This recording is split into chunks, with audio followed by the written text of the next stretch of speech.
Good morning. Welcome to our first dehydrating episode in a series, dehydrating series, on dehydrating liquids and specifically dehydrating almond milk. I don't have great success to share with you. I'm really kind of disappointed because I've dehydrated liquids before and it just didn't work out that well this time with almond milk, but that's okay. I'm kind of like, that's kind of the spoiler alert. So let's talk about how to dehydrate liquids to begin with. If you have a square dehydrator like this, you can make a boat to create liquids by just using these and these. So what you're going to do is just literally just hold the corner.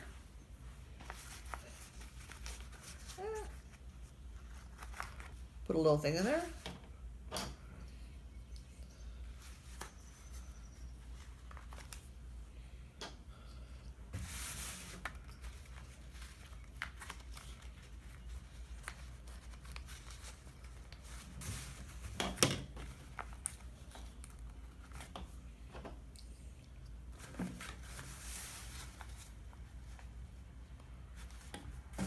You have now created a little container to put liquids in.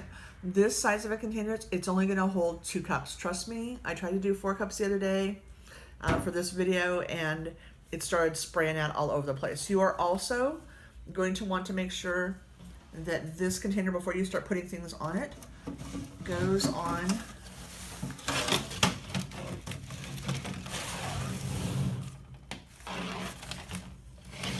your tray so that it's solid before you put it in, before you put the liquid in, because once you put the liquid in, this becomes something that it's not solid. It'll flow all over the place.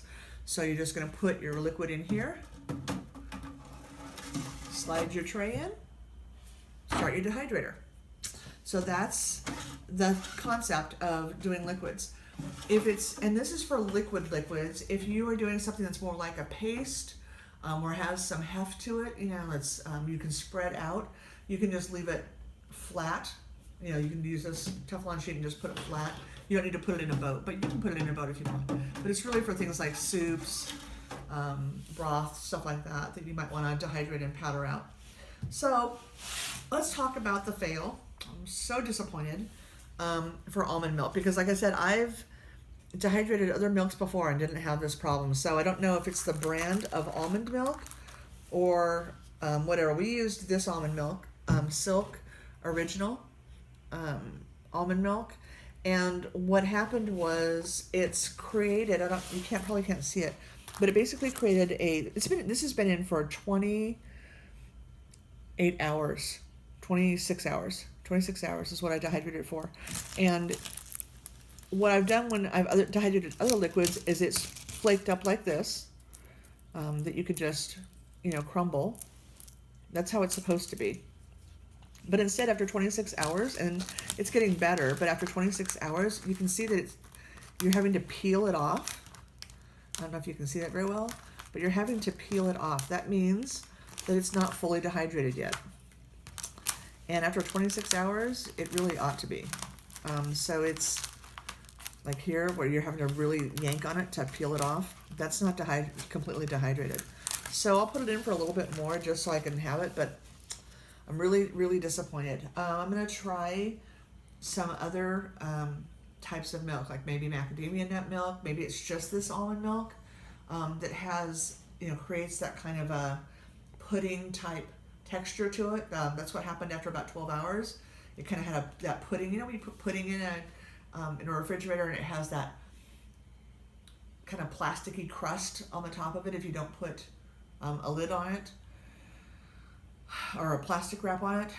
That's what happened with this almond milk. So I don't know if it's just this almond milk. I'll try some macadamia milk. I'll try some cashew milk.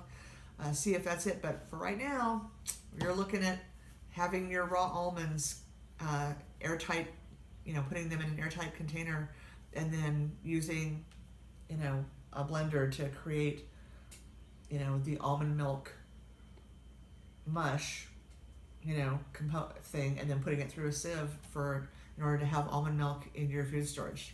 That's what we're looking at. And I just wanted to show you that I have done other liquids. This is actually a red lentil curry that is actually pretty thin. I'll do a separate video on it later. It's actually pretty thin, and I've put it on the Teflon. 12 hours later, it's dehydrated. It's dried up and come off really good. And then you can not choose to leave it like this, which is what I did for a long time.